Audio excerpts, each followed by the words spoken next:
O governador de São Paulo, o tucano Geraldo Alckmin, consegue se superar na forma truculenta de agir.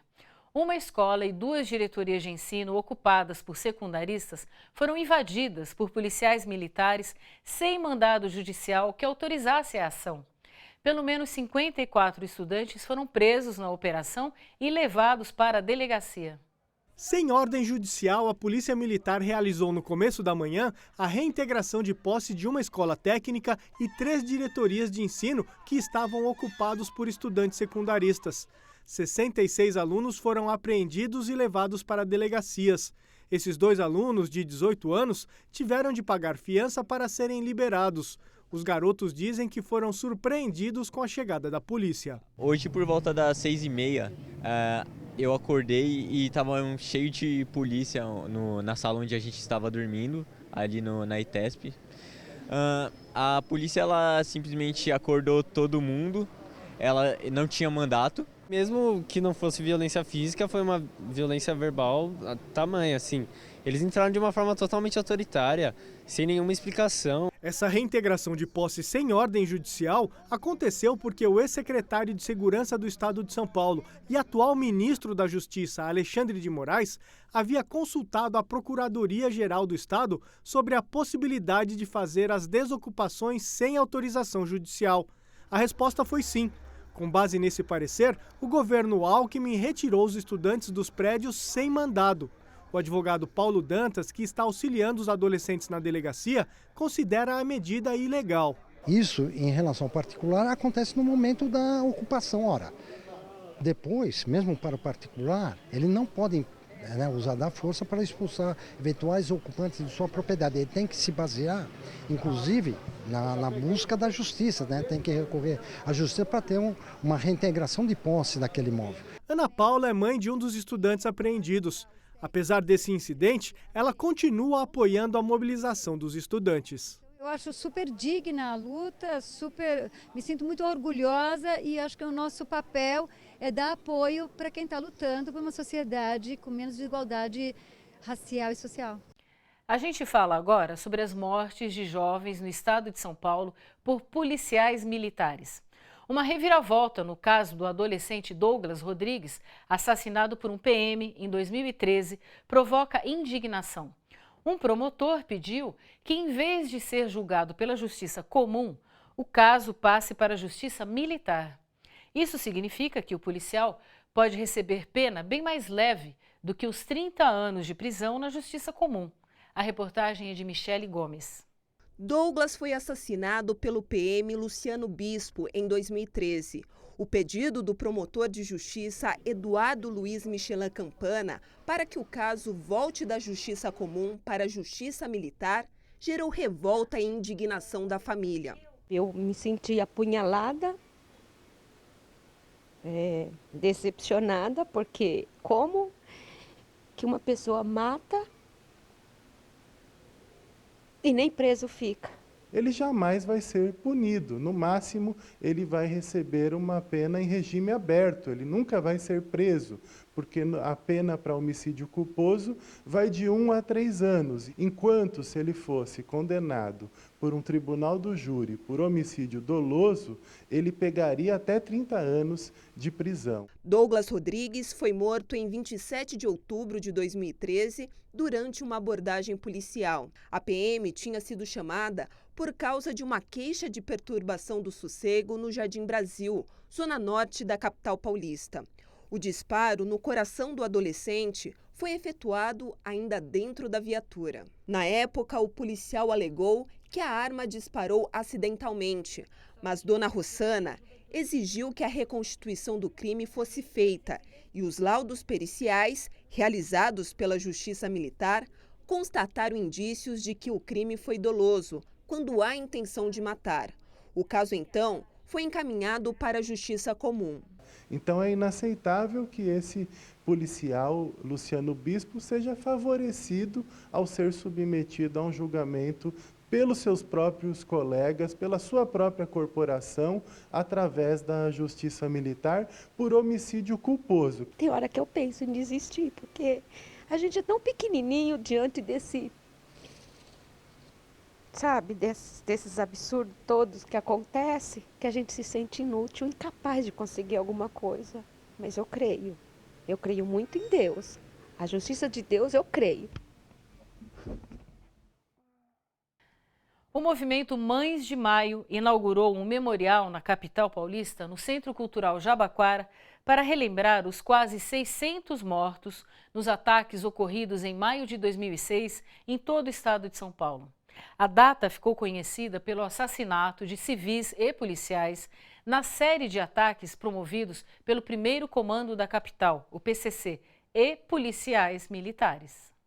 Em 11 de maio de 2006, a Secretaria de Segurança Pública do Estado de São Paulo transferiu 765 presos para a Penitenciária de Segurança Máxima de Presidente Venceslau, no interior. Em represália, criminosos realizaram uma série de ataques a estabelecimentos comerciais, ônibus e órgãos de segurança pública. 59 policiais foram mortos. Nos dias seguintes, entre 12 e 26 de maio, 564 civis foram assassinados por armas de fogo. Há fortes indícios da participação de policiais militares nas chacinas. Muitos daqueles mortos não tinham qualquer participação com o crime organizado. Os crimes de maio completaram 10 anos e a maior parte das mortes ainda não foi esclarecida pela Justiça. Nós estamos comemorando hoje o luto. Esse luto é o luto dos nossos filhos, onde o Estado de São Paulo ele executou com seu braço armado mais de 600 jovens no espaço de uma semana. Para homenagear os mortos, o Grupo Mães de Maio e a Prefeitura de São Paulo vão erguer um memorial no Centro Cultural do Jabaquara, na zona sul da capital. Ela esteve aqui dentro, criei por 20 anos. Eu não posso esquecer, a gente não pode esquecer, a gente nunca vai esquecer. Esse buraco ninguém vai tampar. A gente vive essa dor todo dia. Esses meninos eram só os meninos e umas meninas que queriam viver.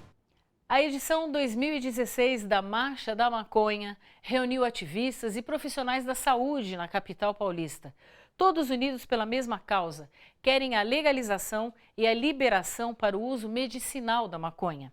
A repórter Cissa Soriano acompanhou a manifestação. Vamos ver. Eles querem muito mais do que enrolar, apertar e acender agora, assim, sem nenhum risco de serem presos. No vão livre do MASP se reuniram estudantes, LGBTs, comunidade científica.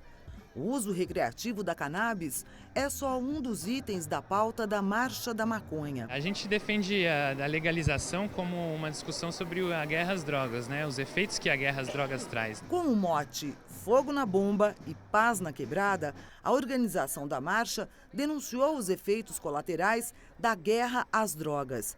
No Brasil, 147 mil pessoas estão presas, enquadradas no crime de tráfico.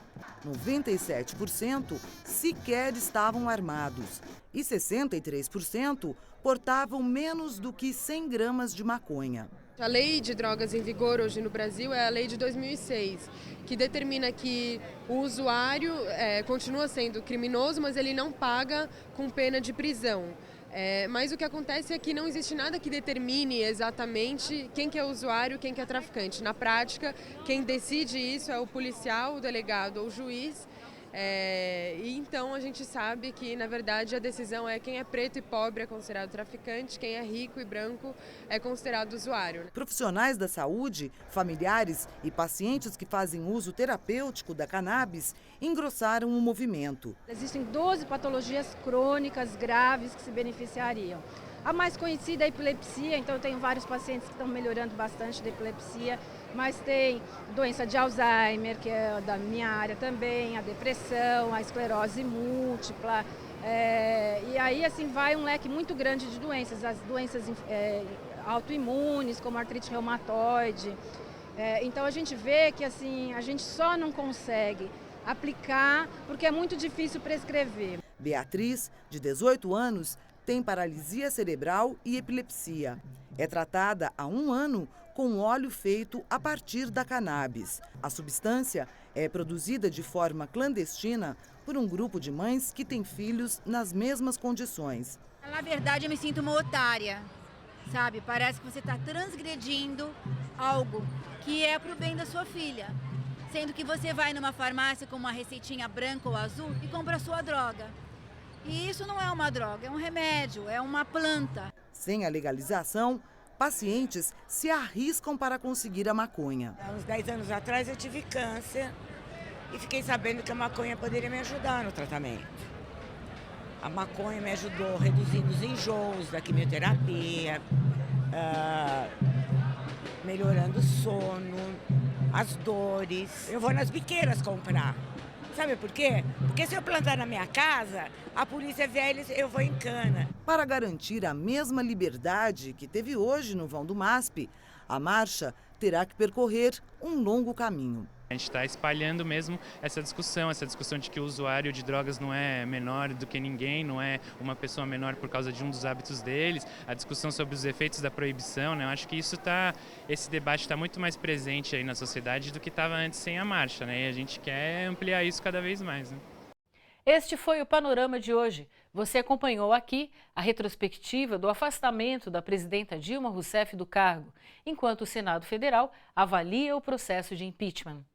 Viu também a repercussão imediata e negativa da formação do novo ministério do interino Michel Temer. Apenas homens, brancos, muitos de perfil duvidoso para o cargo ou envolvidos em investigações. E a luta dos estudantes secundaristas em São Paulo. O governo Alckmin continua avançando na violência, invadiu escolas ocupadas sem mandado judicial e anunciou cortes de vagas nas ETECs. A gente fica por aqui. O Panorama volta na semana que vem com mais reportagens de destaque e com um ponto de vista do trabalhador e dos movimentos sociais. Até mais!